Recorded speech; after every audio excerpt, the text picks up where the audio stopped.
사사기 12장 우리 1절에서 3절에 있는 말씀 우리 함께 읽도록 하겠습니다. 에브레 사람들이 모여 북쪽으로 가서 입다에게 이르되 내가 암몬 자손과 싸우러 건너갈 때에 어찌하여 우리를 불러 너와 함께 가게 하지 아니하였느냐. 우리가 반드시 너와 내 집을 불사르리라 하니 입다가 그들에게 이르되 나와 내 백성이 암몬 자손과 크게 싸울 때 내가 너희를 부르되 너희가 나를 그들의 손에서 구원하지 아니한 고로 나는 너희가 도와주지 아니한 것을 보고 내 목숨을 돌보지 아니하고 건너가서 암몬 자손을 쳤더니 여호와께서 그들을 내 손에 넘겨주셨거늘 너희가 어찌하여 오늘 내게 올라와서 나와 더불어 싸우고자 하느냐 하니라. 아멘. 할렐루야. 우리 지난 시간에 그 사사 입다의 서원을 보게 되면서 그 서원으로 인해서 결국 자신의 무남 동료였던 딸을 번제로 드리게 되죠. 과연 그 서원이 하나님이 기뻐하시는 일이었을까? 우리가 생각해 볼 때 중요한 건 사람의 마음이 항상 이렇게 흔들린다는 거예요. 뭔가 확실함을 갖고 싶어 하는 것이 사람의 마음인데 성령님이 우리 가운데 함께 하신다는 그 자체가 이미 우리에게는 믿음의 확실함임을 우리가 늘 기억하시고, 우리가 무엇보다도 어떤 서원을 하는 것보다 중요한 것은 성령님이 나와 함께 하시는 그 믿음의 증거를 가지고 늘 성령의 임재를 사모하며 살아가는 그런 성도가 되어야 될 줄 믿습니다.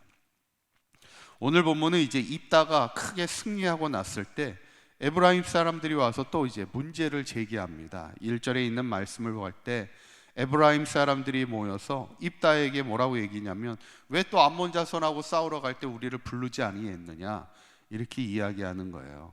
지난번에 일전에도 기드온 시절에도 기드온이 미디안과 싸우러 갈 때 왜 우리를 부르지 아니했느냐 크게 다툰 적이 있었어요.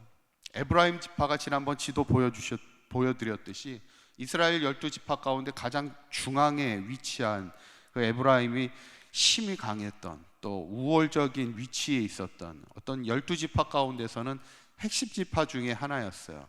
그런데 자신들을 부르지 않았다고, 어떻게 보면 자신들을 인정하지 않았다고 지금 오늘은 더 크게 화를 내며 내와 내 집을 불사르겠다 이렇게까지 이야기하는 에브라임 지파를 보면서 어쩌면 우리가 힘 있고 우월한 지파라면, 형제 가운데 더 힘이 있는 사람이라면 어떻게 보면 더 믿음의 본이 되고 더 섬기는 자의 삶을 살아야 되는데 오히려 누구에게 시비를 붙고 싸움을 하고 걸림돌이 되는 것을 보게 됩니다.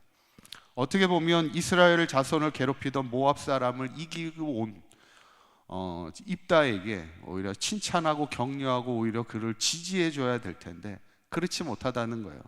어쩌면 우리가 하나님의 사역을 감당하면서도 우리가 누군가에게 걸림돌이 되는 그런 삶이 되어서는 안 되죠. 누군가를 지지해주고 누군가를 세워줄 줄 아는 그런 사역을 우리가 함께 감당해야 됩니다.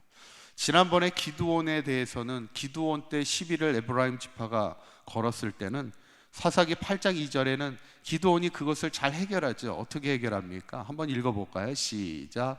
기드온이 그들에게 이르되 내가 이제 행한 일이 너희가 한 것에 비교되겠느냐. 에브라임의 끝물 포도가 아비에셀의 만물 포도보다 낫지 아니하냐. 아마 기억이 나실 겁니다. 당신네 지파의 끝물 포도가 우리의 만물 포도보다 낫지 아니하냐. 오히려 자신을 기드온은 자기 스스로를 낮추고 상대방을 이렇게 높여주는 겸손의 리더십으로 그들의 노여움을 풀어주고 서로가 하나 되게 되는 것을 보게 되지요. 그런데 이번에 입다의 경우에는 좀 달랍니다.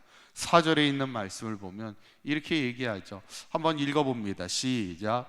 입다가 길르앗 사람을 다 모으고 에브라임과 싸웠으며 길르앗 사람들이 에브라임을 쳐서 무찔렀으니 이는 에브라임의 말이 너희 길르앗 사람은 본래 에브라임에서 도망간 자로서 에브라임과 므낫세 중에 있다 하였음이라. 앞에 페이지를 보여주시면 입다는 상황이 좀 달랐습니다. 에브라임을 불렀지만 너희들이 나를 도와주지 아니하였고 결국에는 그것이 화근이 되어서 길르앗 사람들과 에브라임 사람들 간에 전쟁이 일어나는 그런, 어쩌게 보면 같은 지파끼리 같은 형제들끼리 이제 싸움이 전쟁이 일어나는 그런 안타까운 상황이 됐죠. 근데 누가 이겨요? 누가 이깁니까? 결국에는 에브라임이 지게 됩니다. 결국 입다가 이끄는 길르앗 사람들이 에브라임을 치게 되는데 결국 에브라임 지파가 이제 도망가게 됩니다. 다시 강을 건너 요단강을 건너 도망갈 때 또 입다가 가만두지 않아요. 도망가는 그들을 또 죽이러 갑니다. 그래가지고 요단강을 딱 나루터에 지키고 있어서 그들에게 무엇을 시키냐면 6절에 있는 말씀을 보면 이런 사건 있죠. 한번 읽어봅니다. 시작. 그에게 이르기를 십볼레이라 발음하라 하여 에브라임 사람이 그렇게 바로 말하지 못하고 십볼레이라 발음하면 길라 사람이 곧 그를 잡아서 요단강 나루터에서 죽였더라 그랬어요. 이게 뭐냐면 우리나라도 그런 경우가 있어요. 이렇게 발음을 잘 못해가지고 이 강한 발음을 못하는 경우가 있잖아요. 우리가 쌀 이렇게 할 때 어느 지역 분들이 쌀이라는 강한 발음을 하지 못하고 살이라고 이렇게 발음하는 아직 저는 그런 분을 만나지는 못했지만 그런 경우가 있다고 그래요. 쌀이라는 발음을 못하고 살이라고 이렇게 발음하는 우리 지역 분들이 계시다고 하는데 여기에서도 쉽볼레라는 발음을 해야 되는데 십볼레라는 약한 발음밖에 못하는 거예요. 그게 누구였냐면 에브라임 사람들이 그렇게 강한 발음을 하지 못하는 거예요. 그때 십볼레라는 강한 발음을 하지 못하고 십볼레라는 약한 발음을 하는 사람을 에브라임 사람으로 여기고 죽였다는 겁니다. 어떻게 보면 참 우스운 상황인데 진짜 상황은 우습진 않죠. 결국에는 자신의 형제 지파를 죽이는 그런 상황이 벌어지는 것을 보게 됩니다. 오늘 이 본문을 보면서 결국 에브라임 지파가 스스로의 우월감을 가지고 서로 이렇게 견제할 때 결국엔 이것이 동족 상잔의 비극이 되는 이 상황을 보면서 우리에게 중요한 것은 어떤 것이 옳으냐보다는 어떻게 우리가 하나 되어 나갈 수 있느냐를 우리가 늘 기억해야 된다는 거예요. 그러기 위해서는 첫째는 교만을 버리라는 거예요. 결국 에브라임 지파의 문제는 내가 남보다 우월하다는 이 우월의식이 교만함이 문제가 됐던 것이고, 그래서 두 번째 우리에게 중요한 것은 겸손을 가지라는 거예요.